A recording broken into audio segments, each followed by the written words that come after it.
Hello दोस्तों, बहुत बहुत स्वागत है हमारी चैनल व्रत त्योहार RRS में। जय माता दी दोस्तों, माता एवं बहनों। आज हम आपको सुनाएंगे कथा माता लक्ष्मी की वैभव की कथा, विधि नियम सभी बताएंगे। तो चलिए, बताने से पहले आपको एक बात बता दूं, सब्सक्राइब कर दीजिए जिससे अगली व्रत की कथाएं सबसे पहले आपके पास आएंगे। चलिए शुरू करते हैं वैभव लक्ष्मी व्रत की महिमा कथा। लक्ष्मी पूजा उपासना तो जैसे भारतवासियों की सांसों में बसा हुआ है। शायद ही ऐसा कोई दिन गुजरता होगा जब कोई खास पूजा या संयोग न बनता हो। सप्ताह के हर दिन के अनुसार भी विशेष पूजा का विधान है। शुक्रवार को लक्ष्मी देवी का व्रत रखा जाता है। इसे वैभव लक्ष्मी व्रत भी कहा जाता है। इस व्रत को स्त्री या पुरुष कोई भी कर सकता है।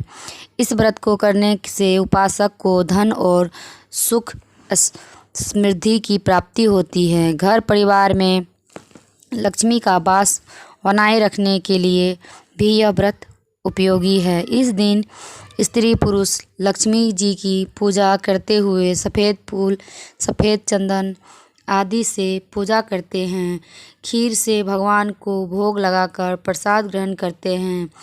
इस व्रत के दिन उपासक को एक समय भोजन करना चाहिए।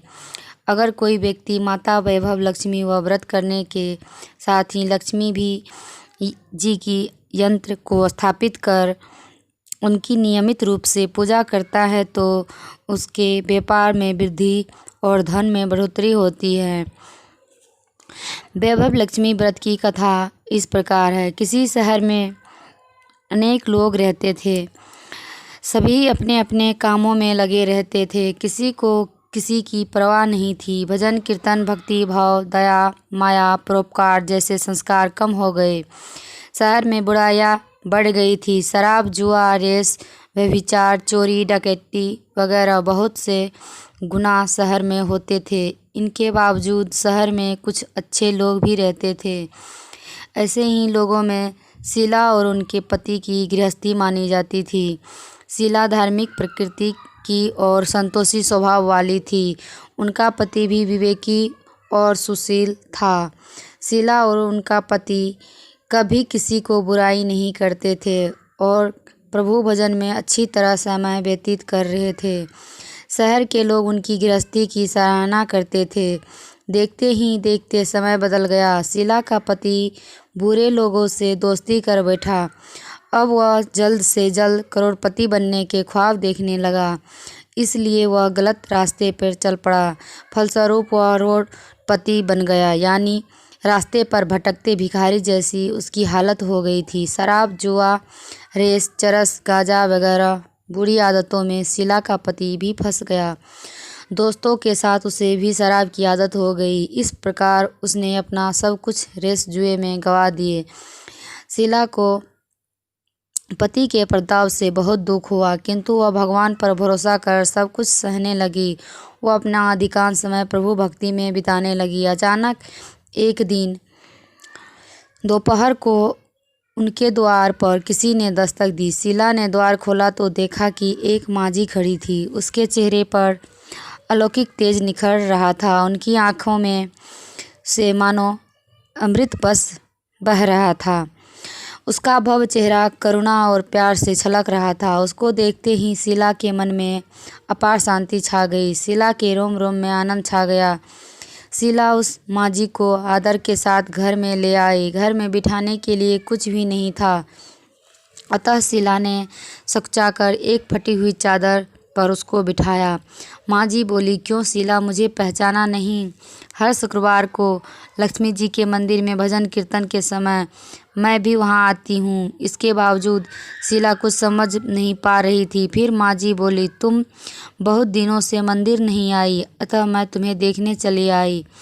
माँझी के अति प्रेम भरे शब्दों को सुनकर हृदय पिघल गया। उसकी आंखों से आंसू आ गए और वह बिलख बिलख कर रोने लगी। माँझी ने कहा, बेटी, सुख और दुख तो धूप और छाँव जैसे होते हैं। धैर्य रखो बेटी, मुझे तेरी सारी परेशानी बता। माँ जी के व्यवहार से शीला को काफ़ी संबल मिला और सुख की आस में उसने माँ जी को अपनी सारी कहानी कह सुनाई। कहानी सुनकर माँ जी ने कहा, कर्म की गति न्यारी होती है। हर इंसान को अपने कर्म भुगतने ही पड़ते हैं, इसलिए तू चिंता मत कर। अब तू कर्म कर, कर्म भुगत चुकी है, अब तुम्हारे सुख के दिन अवश्य आएंगे। तू तो माँ लक्ष्मी की भक्त है। माँ लक्ष्मी जी तो प्रेम और करुणा के अवतार हैं। वे अपने भक्तों पर हमेशा ममता रखती है, इसलिए तू धैर्य रखकर माँ लक्ष्मी जी का व्रत कर, इससे सब कुछ ठीक हो जाएगा। शीला के पूछने पर माँ जी ने उसे व्रत की सारी विधि भी बताई। माँ जी ने कहा, बेटी, माँ लक्ष्मी जी का व्रत बहुत सरल है। उसे वरदन लक्ष्मी व्रत या वैभव लक्ष्मी व्रत कहा जाता है। यह व्रत करने वाले की सब मनोकामना पूर्ण होती है। वह सुख संपत्ति और यश प्राप्त करता है। शीला यह सुनकर आनंदित हो गई। शीला ने संकल्प करके आंखें खोली तो सामने कोई न था। वह विस्मित हो गई कि माँ जी कहाँ गई। शीला को तत्काल यह समझते देर न लगी कि माँ जी और कोई नहीं, साक्षात लक्ष्मी जी थी। दूसरे दिन शुक्रवार था। सवेरे स्नान करके स्वच्छ कपड़े पहनकर शीला ने माँ जी द्वारा बताई विधि से पूरे मन से व्रत किया। आखिरी में प्रसाद वितरण हुआ। यह प्रसाद पहले पति को खिलाया। प्रसाद खाते ही पति के स्वभाव में फर्क पड़ गया। उस दिन उसने शीला को मारा नहीं, सताया भी नहीं। शीला को बहुत आनंद हुआ। उसके मन में वैभव लक्ष्मी व्रत के लिए श्रद्धा बढ़ गई। शीला ने पूर्ण श्रद्धा भक्ति से 21 शुक्रवार तक वैभव लक्ष्मी व्रत किया। 21वें शुक्रवार को माँ जी के कहे मुताबिक उद्यापन विधि करके 7 स्त्रियों को वैभव लक्ष्मी व्रत की 7 पुस्तकें उपहार में दी। फिर माता जी के धन लक्ष्मी स्वरूप की छवि को वंदन करके भाव से मन ही मन प्रार्थना करने लगी, हे माँ धन लक्ष्मी, मैंने आपका वैभव लक्ष्मी व्रत करने की मन्नत मानी थी, वह व्रत आज पूर्ण किया है। हे माँ, मेरी हर विपत्ति दूर करो, हमारा सबका कल्याण करो। जिसे संतान न हो उसे संतान देना, सौभाग्यवती स्त्री का सौभाग्य अखंड रखना, कुंवारी लड़की को मन भावना पति देना। जो आपका यह चमत्कारी वैभव लक्ष्मी व्रत करे उनकी सब विपत्ति दूर करना, सभी को सुखी करना। हे माँ, आपकी महिमा अपार है। ऐसा बोलकर लक्ष्मी जी के धन लक्ष्मी स्वरूप की छवि को प्रणाम किया। व्रत के प्रभाव से शीला का पति अच्छा आदमी बन गया और कड़ी मेहनत करके व्यवसाय करने लगा। उसने तुरंत शीला के गिरवी रखे गहने छुड़ा लिए। घर में धन की बाढ़ सी आ गई। घर में पहले जैसी सुख शांति छा गई। वैभव लक्ष्मी व्रत का प्रभाव देखकर मोहल्ले की दूसरी स्त्रियां भी विधि पूर्वक वैभव लक्ष्मी व्रत करने लगी। वैभव लक्ष्मी व्रत उद्यापन विधि इस प्रकार है। 7, 11 या 21 जितने भी शुक्रवारों की मन्नत मांगी हो उतने शुक्रवार तक यह व्रत पूरी श्रद्धा तथा भावना के साथ करना चाहिए। आखिरी शुक्रवार को इसका शास्त्रीय विधि के अनुसार उद्यापन करना चाहिए।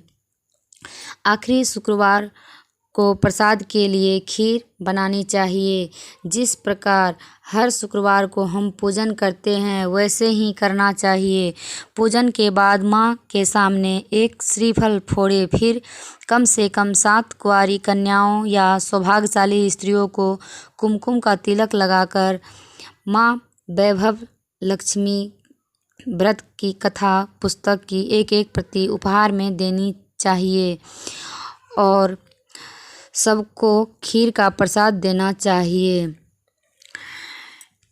इस प्रकार कथा करना चाहिए। और ये कथा कैसी लगी अंत में कमेंट्स में ज़रूर बताइएगा। धन्यवाद।